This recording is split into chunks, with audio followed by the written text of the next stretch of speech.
Thank you for taking the time to watch tonight's Bible study, and I hope that you will be blessed by it.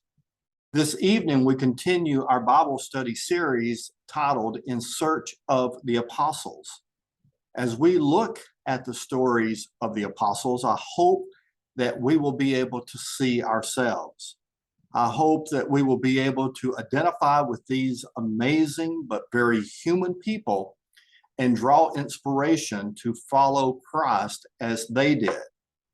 There's no doubt that they made an impact in their world. So why can't we do the same in ours? In the first lesson of this series, I shared some general principles about discipleship. We then spent 2 lessons looking at the life of Simon Peter, followed by a lesson on Peter's brother Andrew. And then last week, we looked at another brother duo of the disciples, James and John, the sons of Zebedee. Tonight, we look at another disciple who was part of that first group that was called to follow Jesus from the shores of the Sea of Galilee. Tonight, we're going to look at Philip. The only gospel stories we have about Philip come from the Gospel of John. The Gospel of John also places Philip along with Peter and Andrew in Bethsaida. Most likely, these 3 were close friends growing up in a small hometown together. They might have even been distant relatives of some sort. And it's most likely that Philip was a fisherman as well. For right now, I'm going to skip the story of Jesus's call of Philip to follow him. I'll circle back to it as I conclude the Bible study tonight. The first story I want us to look at this evening is found in John chapter 6, and it's John's account of Jesus's feeding of the 5,000. And I'll pick it up at verse 5, John 6, verse 5. Looking up, Jesus saw the crowd approaching and said to Philip, "Where can we buy some bread for these people to eat?" Jesus knew very well what he was going to do, but asked this to test Philip's response. Philip answered, "Not even with 200 days' wages could we buy enough to give each of them a mouthful." And as far as John's account of the feeding of the 5,000, that's the last that we hear of Philip. There's no response. There's no compliment. There's no reprimand from Jesus. And we don't know exactly what the test was, and we don't know if Philip passed the test. We have a natural tendency to think that he had failed because he didn't find the little boy with a Happy Meal like Andrew did. But that's us reading into the story. The text itself makes no comment about the reaction to Philip's statement. J. Ellsworth Kalas, in his book, The 13 Apostles, takes a somewhat positive approach about Philip's response. Now, Kalas admits, just like I did, that Andrew becomes the hero of the story because he found the little boy that had brought some biscuits and sardines, and how Andrew's actions put Philip in sort of a bad light. But miracles, such as the feeding of the 5,000, do not happen very often, right? So absent those grand miracles that, hear me clearly, that God is able to do, they don't happen often. So we need people in the church that can approach things from a practical point of view.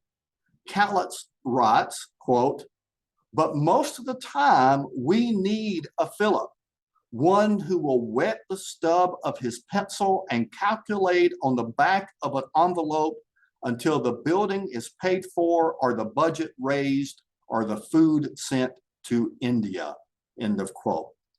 And to me, this story sort of reminds me of the themes that we found in the story of Martha and Mary, a story that I just preached about this last Sunday. You know, in that story, Martha is not the villain. It's just in that particular episode, Jesus said that Mary had chosen the better part. And it was a message that reminds us that we need to refresh, renew, revive, commune, delight, and savor Jesus first, and then go and do.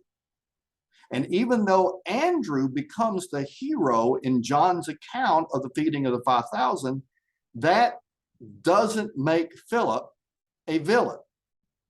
There's a place for steady, dependable, and practical-minded disciples in the work of the kingdom of God. Now, the next episode in Philip's life comes to us in John chapter 14.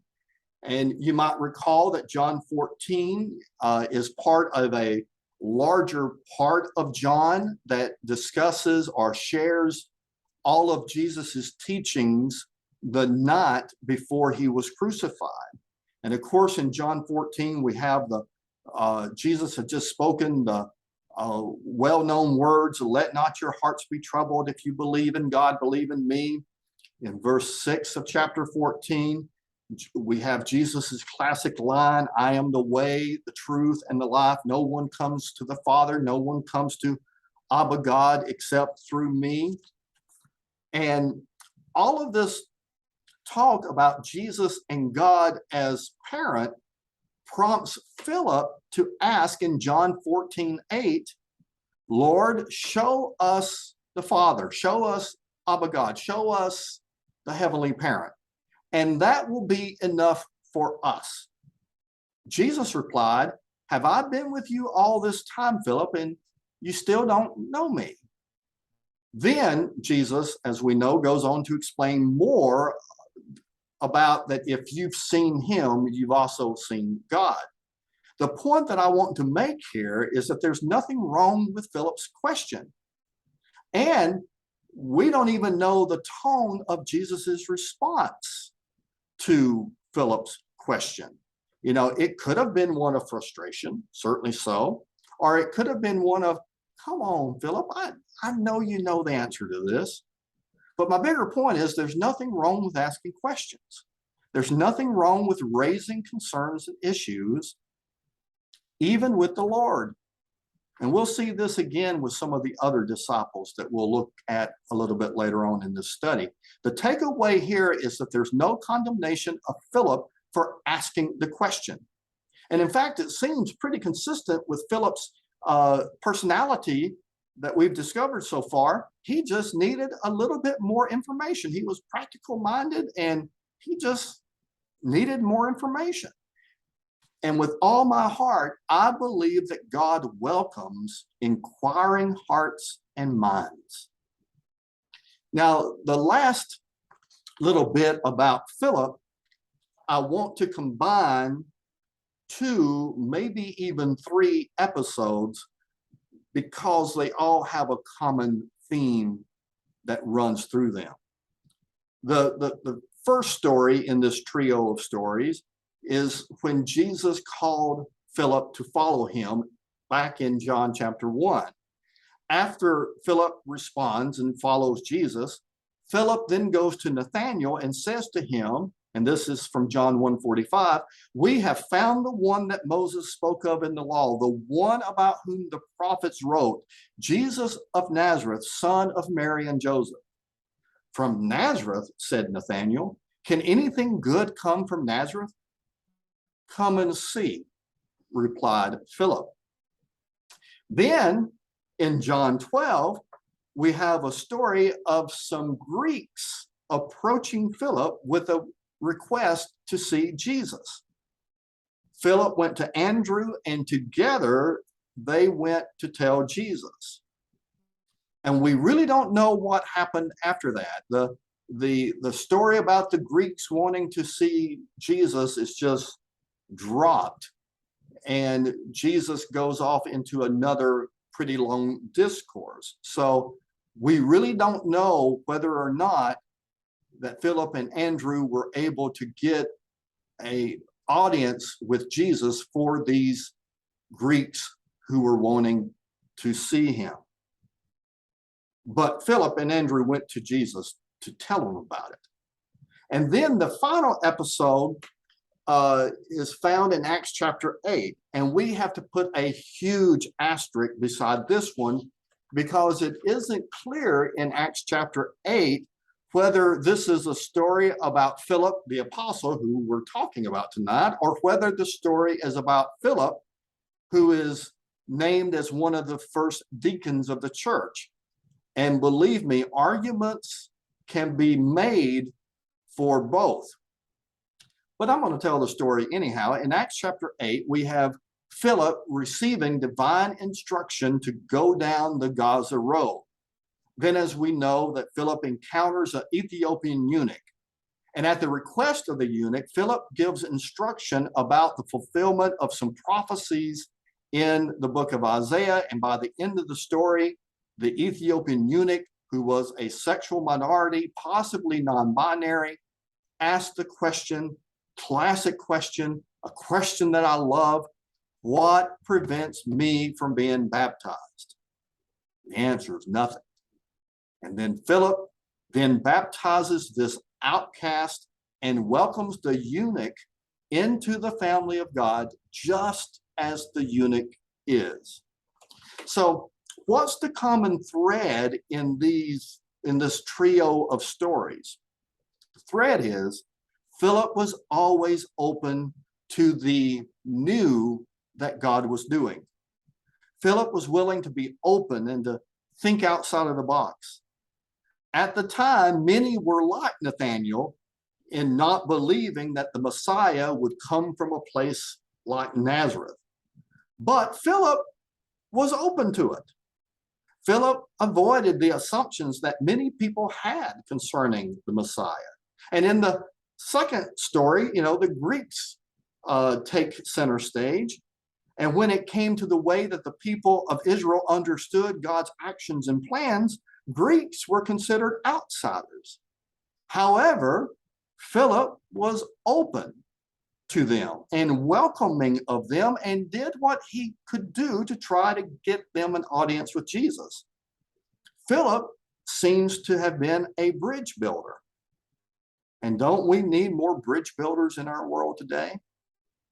And whether or not Acts chapter 8 is about the apostle Philip, Philip seems to be a disciple that didn't care where a person was from, nor what their race or gender identity might have been, or what their sexual orientation was. He wasn't concerned about their social standing or economic classification. He didn't care whether or not they were viewed as outsiders. Philip always gave an extravagant and inclusive welcome.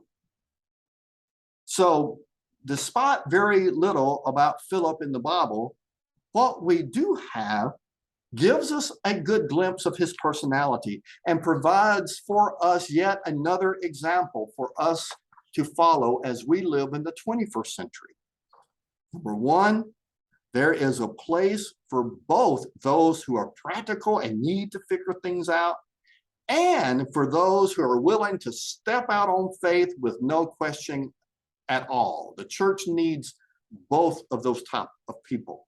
Second, Philip reminds us that it's okay to ask questions, that God welcomes inquiring minds and hearts. And I believe that we should be thankful for Philip's questions, for they gave Jesus a wonderful opportunity to give us some wonderful answers. And then finally, number three, Philip was open to the new and unexpected that God was doing. God is beyond whatever box that we try to put God in.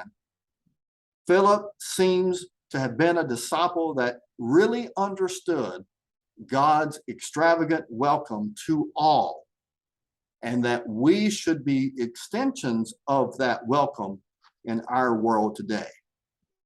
So until next week, God's abundant grace and peace to you.